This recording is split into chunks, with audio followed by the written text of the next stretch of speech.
피부과 시술 받으실 필요 없습니다 이런 얘기했다가 큰 곤욕을 품절 사태를 겪었습니다. 제가 지금 10년이 훨씬 지난 이 시점에 지금 SNS에서 모두가 떠들고 있거든요. 그 성분이 레티놀. 레티놀이 맞으면 저는 레티놀이 베스트 같아요.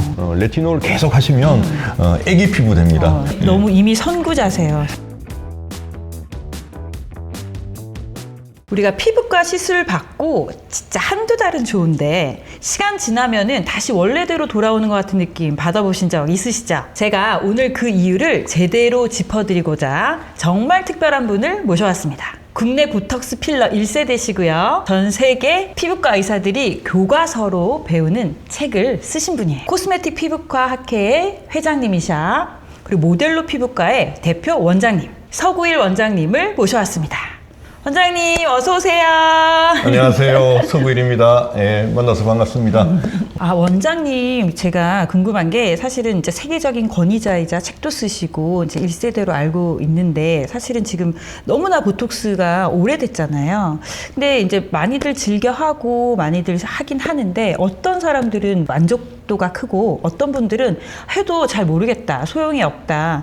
어떤 사람은 6개월마다 맞아야 된다. 어떤 사람은 1년 맞아야 된다. 뭐 3개월 맞아도 의미가 없다. 이렇게 사람마다 개인차가 있는데 혹시 왜 그런가요? 효과가 없다는 건 이제 잘못 맞으신 거고요. 보톡스가 5, 6개월 간다고 알려져 있지만 실제는 5, 6개월이면 100% 다 없어지는 거고요. 제일 효과 좋은 시기가 이제 처음 2주에서 한 달, 3개월이 지나면 반쯤 풀리는 것 같아요.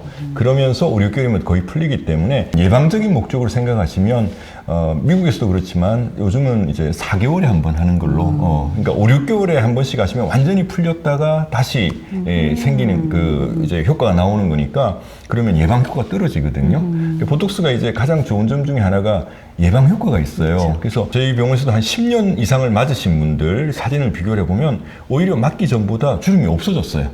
주름 예방 효과, 보톡스 그걸 누리시려면 한 4개월에 한 번 하시면 좋고요. 보통은 한 3, 4개월 정도 간다고 생각하시면 될 것 같고요. 약사님 보면은 이마 보면은 지금 반질반질 윤이 나잖아요. 네. 저는 그 효과가 보톡스 효과라고 생각하고요. 보톡스가 사실은 이제 원래는 표정주름을 만드는 표정 근육을 릴렉스 시키고 안 움직이게 해서 표정주름을 피는 걸로 개발이 됐지만 실제는 가만히 있을 때 잔주름 모공이 좋아져요.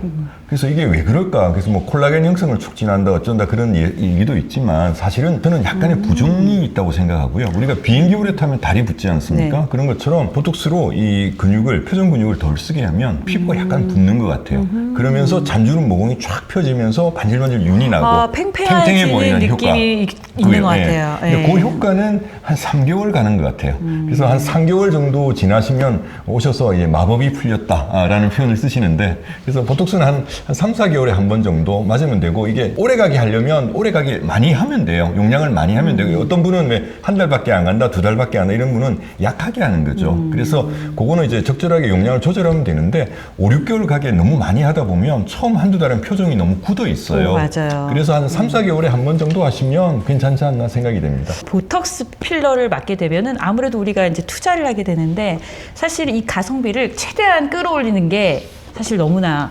중요하잖아요. 그러면 우리가 이 관리를 어떻게 하면 보톡스 필러를 맞은 후에 최대 효과를 볼 수 있을까? 홈케어, 일상생활에서 하는 데일리 케어가 저는 굉장히 중요한 부분이라고 생각하는 게 제일 첫 번째는 아무래도 자외선 차단해야 되겠죠. 가장 중요하죠. 그래서 자외선 차단이 사실은 피부 노화의 가장 큰 주범이기 때문에 평소에 그 자외선 차단제라든지 자외선을 차단할 수 있는 여러 가지 뭐 자외선 차단 마스크나 자외선 패치, 뭐 팔토시 이런 것들을 일상생활에서 쓰시는 걸 추천드리고요. 사실 피부는 한번 망가지면은 이게 회복이 어렵습니다. 그래서 예방이 제일 중요하고 그 다음에 이제 저런 보톡스나 필러 하시고 난 다음에는 이걸 계속 유지할 수 있는 그런 제품들 대표적으로 뭐 바이타민 C, 그다음에 레티놀, 그다음에 뭐 펩타이드 이런 제품들이 뭐 대표적인 그런 콜라겐 형성을 촉진하고 피부 탄력을 높여주는 제품이 아닌가 생각됩니다. 바이타민 C, 레티놀, 펩타이드 이 세 가지는 저도 꾸준히 30, 40대부터 챙기던 성분이거든요. 그러니까 계속 아침에 바르세요? 바이타민 C 바르고 자외선 차단제는 정말 무슨 일이 있어도 바르고 레티놀 같은 경우도 이제 꾸준히 조금씩 발라줬던 건데 레티놀은 좀 자극은 안 되세요? 네, 저는 생각보다 피부가 좀 두꺼운 편인지 예. 이게 뭐 이렇게 바르면 약간 지성 피부 같으세요. 네, 맞아요. 그래서 예. 지성 피부인 분들이 좀 레티놀 자극이 덜하신 것 네. 같고 건성 피부인 분들은 좀 빨개지세요. 그래서 사실은 건성 피부인 분들은 레티놀 권하기가 무서워요. 그런 차이점이 있을 수 있어요. 저는 좀 잘 맞거든요. 그래서 약간 그 수혜를 받고. 레티놀이 맞으면 저는 레티놀이 베스트 같아요. 레티놀 계속 하시면 애기 피부 됩니다. 이 얘기를 예전에 어디 채널에서 피부과 시술 받으실 필요 없습니다 이런 얘기했다가 큰 곤욕을 아니 그 치른 적이 말씀을 있습니다. 들어보시면은 너무 이미 선구자세요, 사실은. 그래서 그게 13년도였는데 그때 스티바 바르시라 했거든요. 그랬더니 전국에 스티바가 동이 난 거예요. 그래서 나중에 피부과에서 역으로 이게 왜 스티바를 사람들이 찾나. 품절 사태를 겪었습니다, 제가. 지금 10년이 훨씬 지난 이 시점에 피부과 가지 않아도 되는 화장품이 있어요라고 지금 SNS에서 모두가 떠들고 있거든요. 그 성분이 레티놀. 아, 그래요? 지금 현재 사실은 레티놀을 열심히 하면 저는 당연히 좋다고 생각하는데요. 문제는 이게 좀 자극이 되는 것 같아요. 그러면은 이 자극감을 줄이기 위해서는 농도 조절이 좀 되게 양을 좀 중요하겠네요. 적게 그죠? 써야 되겠죠. 그래서 보통은 저희가 이렇게 얼굴 전체를 바르려면 새끼 손가락 요 한 마디 정도를 여기 얼굴 전체에 바를 수 있는 한 1g 정도 되거든요. 그걸 얼굴 이렇게 전체에 바르면 되시는데 그렇게 하면 분명히 자극이 될 거예요. 그래서 처음 시작하시는 분은 한 반의 반, 한 4분의 1 정도 해가지고 콩알, 다른 쌀알만큼 그 정도만 해서 그 다른 보습제라든지 영양크림이랑 맞아요. 이렇게 믹스를 해서 바르시고 그게 한 1, 2주 정도 바른 다음에 좋아지시면 특별히 문제가 없으면 좀 단계를 높이는 거죠. 점차 이렇게 점진적으로 늘려가시면 괜찮으실 겁니다. 레티놀 같은 경우는 그 턴오버도 촉진시키고 일단 세포 재생을 시키기 때문에 낮보다는 밤에 바르는 게 더욱 좋겠네요. 햇볕에 의해서 좀 파괴되는 그런 부분도 있고 그래서 저녁에 바르는 거는 이제 기본적으로 하고 근데 그게 어느 정도 괜찮으시면 아침에 바르셔도 됩니다. 낮에 바르셔도 된다고 하십니다. 자극이 안 되는 분은 저는 레티놀이 제일 베스트 같고요. 그게 이제 레티놀이 결국은 우리 몸에 들어와서 레티노익 산으로 바뀌거든요. 그게 아까 말씀드린 맞아요. 스티바, 네. 트레티노익 산이라는 건데 사실은 얘가 결국 피부에서 작용하려면 레티노익 산으로 바뀌어야 돼요. 맞습니다. 바뀌어야 되는데 이게 레티노익 산이 한 10배에서 10배 이상 강한 걸로 돼 있죠. 레티놀보다는. 그래서 병원에서는 아마 그런 트레티노익 산, 요즘 뭐 4세대 그쵸. 레티노익 산 뭐 이런 거 많이 처방 맞습니다. 나간다고 하셨죠? 네. 그런 걸로 해드리고 아마 화장품은 레티놀 제품으로만 될 겁니다. 우리나라에서는 아직은 레티노익 산이 화장품의 원료가 아니기 때문에 약으로만 쓸 수 있기 때문에 그 레티놀 제품을 쓰셔야 되고 그다음에 그런데 이제 좀 이게 건성 피부이신 분들은 좀 자극이 되고 그래서 보툴린 톡신이나 필러를 한 이후에 비타민 C 세럼 보통 한 10% 이상 되는 제품 그리고 또 하나는 그 펩타이드 제품 뭐 종류가 여러 가지 있습니다만은 펩타이드 성분들이 또 피부 탄력에 또 탄력과 좋기 주름 때문에 개선에 좀 저는 좋다고 많이 느끼고 있거든요. 그것도 참고하시면 좋을 것 같습니다. 그래서 그 두 가지를 주로 제가 많이 권해드리고는 있습니다. 레티놀은 조금 약간 호불호가 케이스가 케이스로 처음 권해드리는 분들은 이제 설명을 해드리고 약간 붉어지고 각질이 일어나는 것에 대해서 좀 두려워하시는 것 같아요. 그래서 써보신 분들은 좋아하시는 분들은 너무 베스트 아이템이죠. 맞습니다. 그래서 이렇게 콜라겐을 열심히 만들어 놓고 또 자외선 관리를 안 하면 안 된다고 하시니까 자외선 차단제는 진짜 광노화의 가장 적이잖아요. 그렇기 때문에 자외선 차단제 꼭 바르시라고 말씀드립니다. 궁금한 게 있는데 그 성형외과나 피부과를 가면 이렇게 시술이나 뭐 이렇게 수술 전에 이렇게 금기하는 것들이 있잖아요. 사실은 이제 저희가 오메가3가 되게 좀 궁금하고 또 병원에 그 약국에 오시는 손님들이 오메가3를 끊어야 되나요? 라고 질문을 많이 받아요. 오메가3가 거기 이제 혈액순환 개선도 되고 피부 재생이나 보습 이런 데 다 도움이 되는 그런 좋은 건데 혈액을 조금 이렇게 묽게 한다 그러나 그런 효과가 좀 있어요. 그러다 보니까 이제 피가 좀 날 수 있겠죠. 뭐 보톡스나 필러를 했을 때 주사에 멍이 좀 더 들 수 있어서 그런 거를 얘기를 하시는데 사실 저는 얘기한 적은 없어요. 아마 성형외과에서 직접 이렇게 절개를 하고 그럴 때는 좀 피가 많이 나니까 그런 얘기를 하는 것 같고요. 주사 정도는 그렇게 문제된 적은 없는 것 같습니다.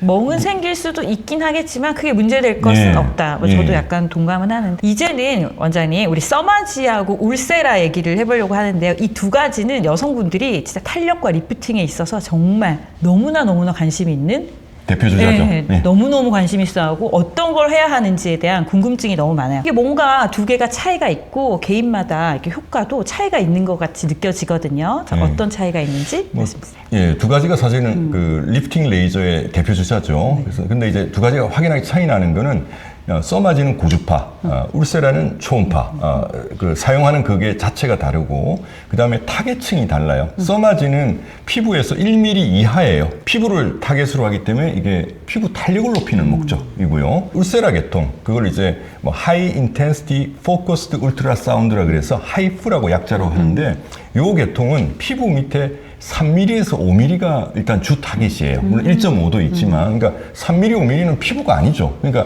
피부 탄력하고는 사실은 큰 상관이 없어요. 근데 1.5mm짜리는 약간 영향을 주긴 합니다. 근데 어쨌거나 메인 타겟은 피부가 아니라는 거죠. 어디냐면 피하 지방층하고 느슨해진 섬유근막층이에요. 근막층. 그러니까 이 입엽 처짐, 그러니까 처짐을 타이트닝 시키는 데는 울세라가 더 비교 우위가 있는 거죠. 요 하이프 계통이. 그래서 써마지는 쉽게 얘기하면 그냥 전체적으로 피부 탄력 주면서 약간의 타이트닝 되는 정도 기대하시는 분들한테 좋고, 실제 입엽이 처진 분들은 그쵸, 이게 마리오네트라고 하이프를 이제 하셔야 되죠. 제가 이거 너무 궁금해가지고. 한 40대부터는 입엽 처짐이 이제 시작되니까 40대부터는 오히려 어떻게 보면 울세라가 더 효과적이고, 그전에는 이제 써마지가 더 낫지 않나 생각됩니다. 제가 여기 마리오네트 주름이 궁금해가지고 요거는 꼭 물어보고 싶었어요. 저는 울세라가 답이다. 예, 그렇습니다. 예. 울세라. 다만 이제 마리오네트 라인이 사실은 복합적인 원인이에요. 이게 단순히 처짐에만의 문제가 아니라 여기는 꺼져 있잖아요. 또 예, 여기는 꺼져 있고 여기는 처져 있고 또 지방이 뭉쳐 있고 원인이 세 가지예요, 사실은. 그래서 요 세 가지를 각각 해결을 다 해줘야 돼요. 그러니까 이 부분에 이제 뭉친 부분이나 요 처진 부분을 그런 울세라 같은 그런 하이프 계통으로 좀 리프팅을 해주고, 그리고 입엽 처진 데는 필러 같은 걸 좀 해줘야지 이게 좀 완벽하게 되는 제가 거고요. 찾아뵈야 될 것 같아요. 리프팅이라고 해서 사람들이 좀 헷갈리는 게 리프팅 레이저라고 해서 같은 의미가 아니고요. 원래는 리프팅은 처진 거를 올린다는 게 리프팅이라는 말인데, 피부 탄력을 높이는 것도 높인다고 해서 리프팅이란 말을 쓰거든요. 근데 엄연히 다른 거예요. 그러니까 써마지는 피부 탄력을 높이는 리프팅 레이저고, 울세라 같은 하이프 계통은 실제 처진 거를 리프팅한다. 그런 개념으로 생각하시면 됩니다. 자, 또 하나 궁금한 거, 도대체 효과는 언제 나오는 걸까요? 원리 자체가 이 두 가지가 다 열 자극을 가해서, 그러니까 써마지 같으면 순간적으로 한 0.1초 동안에 한 55도? 50도에서 한 55도 그 정도의 자극을 딱 줘요. 그러면 단백질이 변성이 되면서 새로운 콜라겐 형성이 유도가 되는 그런 게 되는데, 울세라 같은 건 그보다 높아요. 하이프 같은 경우는 되게 한 65도, 75도 좀 더 높게 들어가게 되고요. 근데 어쨌거나 2차적으로 콜라겐 형성을 유도하는 거죠. 단백질 변성을 먼저 일으키고. 근데 콜라겐 형성이 촉진되는 요 시기가 되게 2주 후부터 시작된다 보시면 되고요. 맥시멈 한 3개월까지, 뭐 오래 가는 경우는 6개월도 보지만 되게 2주에서 한 3개월 정도가 되는 거니까, 어떻게 보면 즉각적인 효과도 좀 있지만 어떻게 보면 3개월 후가 더 효과가 좋다고 보시면 됩니다. 일주일도 안 됐는데 효과 없다고 하시는 분들 제가 간혹 약국에서 뵀는데, 원장님 말씀대로 최소 2주에서 한 달, 3개월까지 정도? 예. 조금 기다려주시면 만족할 만한 효과를 얻으실 수 있다고 합니다. 그리고 이 골든타임에 아무래도 열을 가하고 표피나 이런 손상이 있을 수 있기 때문에 이 타임에 우리가 관리를 좀 더 잘해주면 조금 더 효과를 낼 수 있지 않을까라는 생각이 들거든요. 한 2주부터 한 3개월 요 사이에 고기도 좀 많이 드시고요. 그렇죠. 잠도 푹 자고. 콜라겐. 이런 걸 해야지 몸 안에서 어떤 콜라겐 재생을 도와주거든요. 고기를 많이 안 드시는 분들은 뭐 콜라겐 그런 건강식품들 많이 있지 않습니까? 뭐 그런 것도 좀 먹어주시고, 보톡스 필러나 마찬가지로 콜라겐 합성을 좀 도와줄 수 있는 바르는 제품들, 뭐 바이타민 C나 또 펩타이드 제품, 레티놀 이런 것도 같이 주시면 시너지 효과가 있습니다. 예. 시술하고 난 다음에 너무 시술만 믿지 말고 좋은 음식, 건강한 음식 챙기시고 충분한 수면. 맞습니다. 수면으로 인해서 이 재생이 잘 되기 때문에 수면하시고 좋은 제품 바르시는 거 그렇게 알고 계시면 좋을 것 같아요.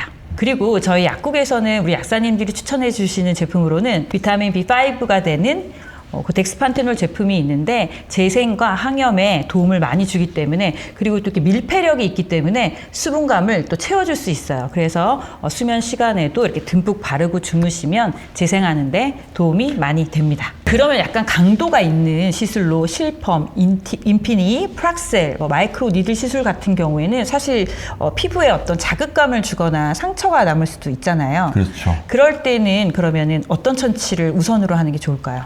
피부에 상처를 냈으니까 세균 감염이 안 되도록 항생제 연고를 바르는 게 사실은 제일 첫 번째 단계죠. 크게 상처가 심하지는 않기 때문에 하루 정도만 이렇게 발라주시면 아침 저녁으로 해주시면 상처 금방 안 뭅니다. 예, 그 다음에는 이제 재생 위주로 들어가야 되는 거죠. 아까 그 덱스판테놀이나 PDRN 혹은 펩타이드 그런 걸 해주시면 좋을 것 같아요. 원장님, 그러면 이렇게 시술 받으시고 보톡스나 필러 혹은 울세라 써마지 받고 오신 분들이 추가로 먹을 수 있는 좋은 영양제가 있을까요? 라고 묻는 경우가 있거든요. 원장님 생각은 어떠세요? 그래서 피부 탄력을 위해서는 아무래도 그 단백질 많이 드시면 좋죠. 근데 단백질 먹는 게 좀 한계도 있고 하니까 콜라겐 요즘 건식들 많이 나와 있지 않습니까? 그거 드시면 어떨까 싶고, 사실 요새 좀 문제되고 있는 알부민 있잖아요. 네. 그거는 사실은 먹어서는 저는 맞습니다. 의미 없다고 생각하는데 네. 콜라겐 이거는 임상적으로 피부 탄력에 좋다는 논문들이 이미 많이 나와 있어요. 그래서 저는 먹는 콜라겐 건식 강추드리고 있습니다. 그리고 저는 하나 더, 써마지 울세라를 하고 난 다음에 정말 식빵처럼 붓거나 이 부기를 많이 선호하시는 분들은 사실 조금 뭘 드셨으면 하거든요. 원장님 혹시 생각하시는 게 있으세요? 자주 그렇지는 않은데요. 진짜 레몬하게 변하는 분이 있어요. 많지는 한 20명에 한 분 정도는 한 1주에서 한 2주까지 가시더라고요. 그러니까 얼굴이 좀 작고 피부가 얇은 분들이 그렇게 생기는 경향이 있는 것 같은데, 좀 이게 좀 세게 했을 때 생기는데, 그래서 그냥 사실은 특별히 저희가 권해드리는 건 없어요. 병원에서는 권해드릴 게 없어요. 실제 약국에서는 뭐 그런 분들한테 권해드리는 게 있나요? 약국에서는 트룩세루틴 제제 그리고 당기 저약산을 같이 세트로 해서 수술하시고 나오실 때 사실 먹는 약과 함께 드시라고 저희는 복약 지도를 합니다. 트룩세루틴은 이제 그 혈관을 좀 강화해서 이게 탄력 있게 해서 이제 부종을 빼주고, 또 이제 당기 저약산은 이제 호박즙과 같이 이제 체액을 좀 빼주거든요. 그래서 붓기 제거에 사실 인기가 많은 조합이고요. 사실 이제 예후가 매우 좀 좋습니다. 많이 붓지 않고 금방 빠진다. 그런 거 참고하시면 약사님들이 도와주실 것 같습니다.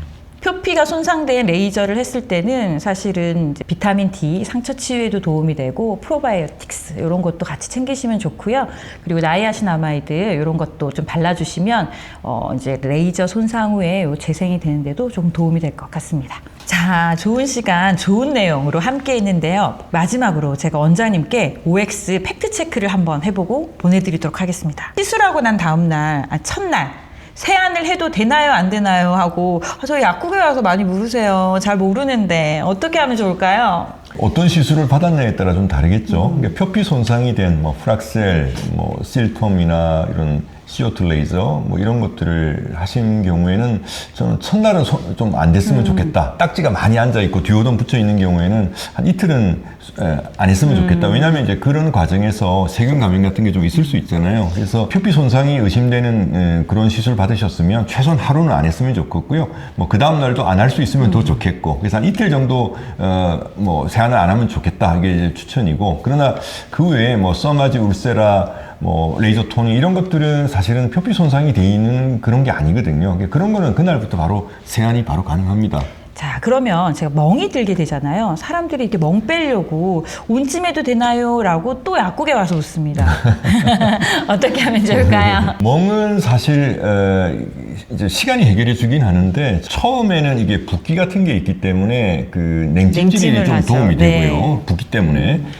그러나 엄밀하게 얘기하면 멍만 놓고 본다면 혈액순환을 원활하게 하기 위해서 온찜질을 해서 헤모글로빈 나와 있는 것을 흡수해 가게 하기 위해서는 저는 온찜질이 더 좋은 것 같습니다. 그래서 처음에 한 하루 이틀 정도는 냉찜질하고 그 다음에는 바로 온찜질로 들어가시면 빨리 흡수되는 데 도움이 될 것 같습니다. 마지막 질문 하나 드릴게요. 저도 사우나 좀 매니아인데 시술하고 난 다음에 이제 사우나 가지 말라고 하시더라고요. 근데 저는 이제 그 얘기를 들었는데 또 약국에 와서 질문하세요. 운동이나 사우나 해서 땀을 좀 흘려도 되나요? 라고 물으시거든요.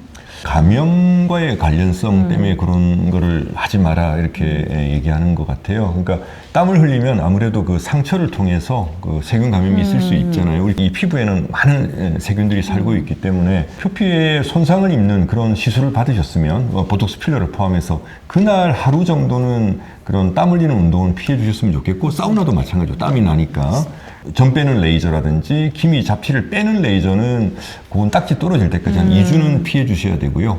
그러나 그렇지 않은 일반적인 레이저 토닝이나 써마지 울세라는, 그리고 보톡스 필러 같은 경우도 다음날 운동하시는데 전혀 문제 없고 사우나도 마찬가지로 생각합니다. 또 음주도 빼놓을 수 없죠. 또 시술 받고 기분 좋다고 또 이렇게 한잔 하시는 분들도 계실 수 있는데요. 그러면 회복이 매우 더뎌집니다. 딱 일주일만 참으시고요. 그리고 원장님께서 말씀해 주신 것과 음주를 제외하면 아주 시술에 대한 기대치 높아질 겁니다. 자, 원장님 오늘 이렇게 귀한 시간 내주셔서 정말 감사합니다. 좀 마지막으로 저희 편안가 구독자분들께 해주실 말씀이 있다면 한 말씀 부탁드려요. 현대의학의 발달로 이런 예뻐지고 젊어지는 시술들이 많이 지금 나와 있죠. 그래서 이런 부분들은 전문가의 도움을 받으시면 훨씬 젊고 건강하게 아름답게 사실 수 있고요. 시술만으로 끝날 게 아니라 우리가 예방하고 유지하는 게 더 중요하다고 생각합니다. 그래서 주름이나 그런 걸 예방하기 위해서 자외선 차단 열심히 하고, 좀 전에 설명하신 그런 홈케어, 데일리 케어를 꾸준히 해주신다면 10년 젊게 사실 수 있을 겁니다. 불러주셔서 고맙습니다. 네, 오늘 너무 반가웠습니다.